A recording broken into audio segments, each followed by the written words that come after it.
Ini rahasia komunikasi yang gue jamin bakal bikin lo bisa lancar ngobrol sama orang yang baru lo kenal. Dengan rasa percaya diri, tanpa rasa gugup, bahkan belibet.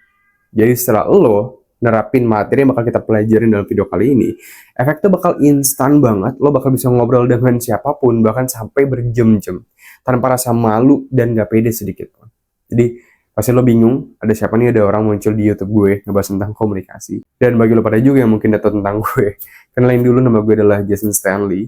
Gue udah punya pengalaman 5 tahunan di bidang science communication atau di bidang ilmu komunikasi science.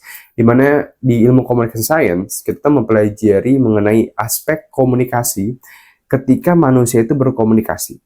Kita melihat aspek psikologisnya, apa yang terjadi dalam pikiran mereka secara psikologi ketika manusia itu berkomunikasi.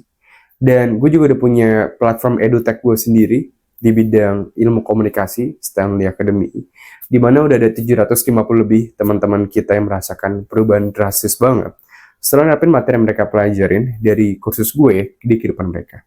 Jadi gue punya sedikit kredibilitas untuk membicarakan manfaat atau trik dalam bidang ilmu komunikasi. Nah, dalam video kali ini, gue sering banget dapat request dari teman-teman kita yang lain di channel Jason Stanley Institute ini. Banyak yang komen kayak, "Bang, gimana caranya gue bisa lancar berkomunikasi sama orang yang belum gue kenal?"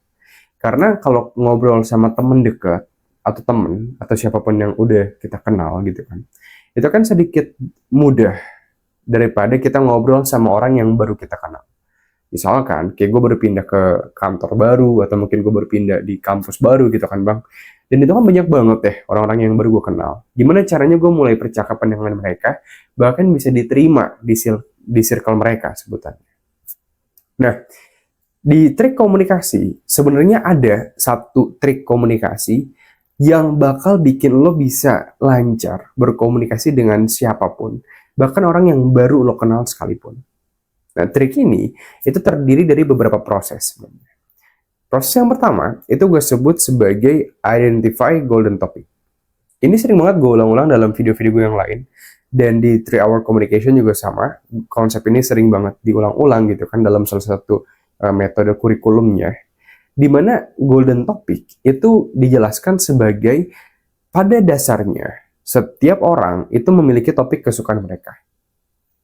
Jadi kalau kita asumsikan misalkan, ada satu orang nih, misalnya namanya Kevin gitu kan.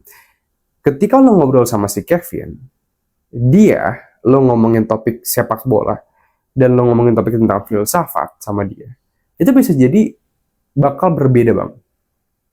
Oke, misalkan, kalau lo ngomongin tentang topik sepak bola, taunya ternyata si Kevin sukanya sama topik filsafat, maka si Kevin itu bakal lebih cenderung buat kayak, oh iya, oh gitu, oh iya, dia sifatnya bakal lebih nggak tertarik atau nggak engage di topik yang dia suka. Jadi, sebagai contoh, dalam ilmu komunikasi, ada juga yang disebut sebagai teori persuasi, di mana persuasi itu bisa dilakukan dari dua cara gitu kan. Ada rute sentral, ada juga rute periferal. Rute sentral dan periferal bedanya adalah orang bakal lebih cenderung untuk tertarik dengan informasi yang mereka anggap berguna bagi diri mereka. Informasi ini bakal masuk ke yang rute sentral. Jadi kalau yang rute periferal itu lebih ke arah misalnya ada artis atau ada selebritas yang mereka kenal gitu kan, yang sedikit menarik perhatian mereka. Tapi kalau informasi yang memang mereka anggap menarik dan penting bagi mereka, itu bakal dikelola pakai rute sentral dalam pikiran mereka. Nah, poin adalah dari sini, ketika lo berbicara dengan seseorang, lo harus mencari tahu terlebih dahulu, kira-kira apa sih hal yang dia satu dianggap penting, yang kedua dianggap menarik, yang ketiga itu adalah topik hobi atau kesukaan dia. Nah bang, oke. Gue gimana cara cari taunya? Gimana cara gue bisa memulai percakapan? Ketika lo baru ketemu sama orang yang baru lo kenal, satu, untuk lo bisa mencari topik kesukaan dia, cari golden topic dengan cara lo mendengarkan secara aktif. Bang, mendengarkan secara aktif itu apa?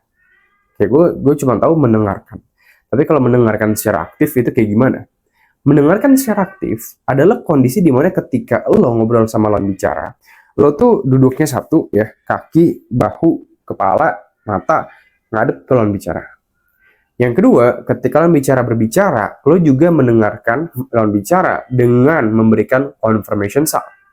Suara konfirmasi yang bahwa lo mendengarkan gitu kan. Kayak, oke, nah, terus, oke, terus. Nah, itu adalah suara confirmation. Yang ketiga, ketika lawan bicara sudah selesai berbicara atau memberikan jawaban, maka lo bisa mengajukan pertanyaan lebih lanjut. Ini disebut sebagai probing further. Contohnya, kalau misalkan gue sebagai pembicara, gue bilang ke lo, bro, gue lagi pusing banget deh. Kemarin soalnya YouTube gue yang awal-awal tuh ke-hack, bro. Lo sebagai pembicara, kalau mau nerapin probing further, itu bisa bilang kayak, hah, kok ke-hack? Kok gimana bisa, bro? Lo kena tipu lo? Ya itu gue pengen tahu lebih lanjut. Jadi ketika pembicara memberikan jawaban, gue menanyakan pertanyaan lagi, dan misalkan dia ngasih jawaban lagi, gue mengajukan pertanyaan lagi.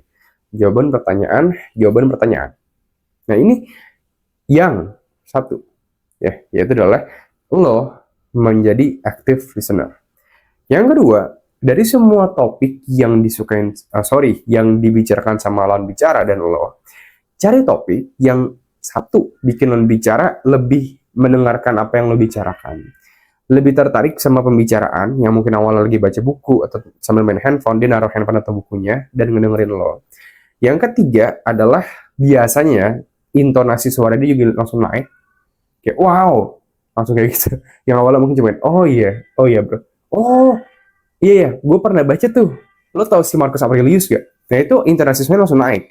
Daripada yang awalnya, filsafat ya. Oh iya. Jadi kedengeran banget dia tuh nggak tertarik sama topiknya.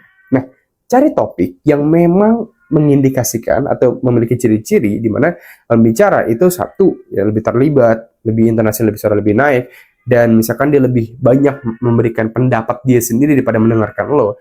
Pada umumnya harusnya badan lo itu bisa tahu topik yang dibicarakan itu disukain sama lawan bicara atau enggak. Lo bakal punya feelingnya. Kira-kira lawan bicara itu tertarik atau enggak sama topik yang dibicarakan. Nah ini, itu yang kedua ya. Jadi dari yang pertama active listening, yang kedua cari topik dengan ciri-ciri tersebut, dan yang ketiga ini bakal efektif banget.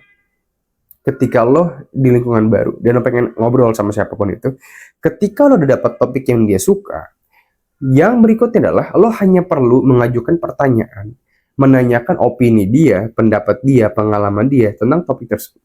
Kayak itu yang perlu lakuin. Misalkan gue tahu dari lawan bicara gue bahwa dia suka sama topik Korea drama, gue bisa bilang, oh gitu. Walaupun nih ya, misalkan gue nggak tentang apapun tentang Korea drama gitu kan, gue bisa nanya kayak, gue pengen banget nonton K-drama dari kemarin gue kan beli Netflix, cuma gue bingung deh, ada gak drama yang bagus yang temanya tuh bisnis? Oh, nah itu satu. Misalkan dia bilang, oh ada, misalnya ini gitu kan. Terus misalkan dia bilang, pemainnya Song Joong Ki misalkan. Gue bisa nanya lagi kayak, oh Song Joong Ki tuh emang artis terkenal juga di Korea. Nah jadi gue tuh mengajukan lebih banyak pertanyaan. Jadi dia lebih banyak memberikan pendapat kepada gue. Bang, oke. Kenapa kayak gini bang? Gini, karena naturnya manusia gitu kan. Natur dari manusia adalah mereka lebih ingin didengarkan daripada mendengarkan. Jadi ketika lo itu bisa memberikan keinginan terbesar manusia, yaitu adalah didengarkan, bahkan platform media sosial pun di zaman sekarang, itu mereka dibuat untuk apa? Agar orang itu terkesan sebagai sentral utama dari kehidupan. Kayak ada yang nge-like postingan mereka lah, ada yang ngelihat story mereka, soalnya kayak mereka tuh penting. Ini juga bakal gue bahas di next video yang namanya spotlight effect gitu. Tapi singkat ceritanya, bahkan company sebesar social media pun, baik itu TikTok, Facebook, YouTube, itu pengen bikin user mereka merasa spesial. Kalau lo ketika mendengarkan lawan bicara, bisa bikin lawan bicara merasa spesial dengan mendengarkan opini dia, perkataan dia, dan segala macam pengalaman dia, maka lo udah punya sebuah kunci yang bakal bikin lawan bicara itu bahkan gak sabar, pengen terus-terusan ngobrol sama lo. Dan ini cara yang ampuh banget buat bikin lo bisa lancar berkomunikasi dengan orang yang baru lo kenal. Jadi terapin ini dalam 30 hari ke depan. Satu, biasakan active listening. Yang kedua, cari golden topic. Yang ketiga, tanyakan opini, pendapat, dan pengalaman dari lawan bicara. Oke. Lebih banyak bertanya lah, singkat ceritanya. Ini bakal ampuh banget buat bikin lo bisa ngobrol sama siapapun itu. Oke. Nah, bagi lo pada yang pengen belajar lebih lanjut cara bisa berkomunikasi tanpa rasa gugup, gagap, belibet dalam 30 hari ke depan doang, lo bisa cek kursus gue di 3 Hour Communication dari stanleyacademic.com. Lo bisa mempelajari skills kekomunikasi yang lebih advance juga, kayak berretorika, berargumen, bikin siapapun bilang iya ke yang lo minta, menerapkan karisma yang bakal bikin siapapun tuh jadi kayak tertarik buat ngobrol sama lo jadi kayak magnet manusia. Dan lo juga bakal mempelajari cara berkomunikasi dengan hukum kekuasaan. Lo bakal bisa menciptakan kekuasaan dalam kehidupan komunikasi lo. Lo bisa cek aja Cover Communication, udah ada 750 lebih teman-teman kita yang merasakan perubahan drastis banget, baik di lingkungan kerja, formal, informal, dalam kehidupan mereka. Lo bisa cek linknya di Google, stanleyacademic.com, atau klik linknya di pin komentar di bawah. Bye-bye.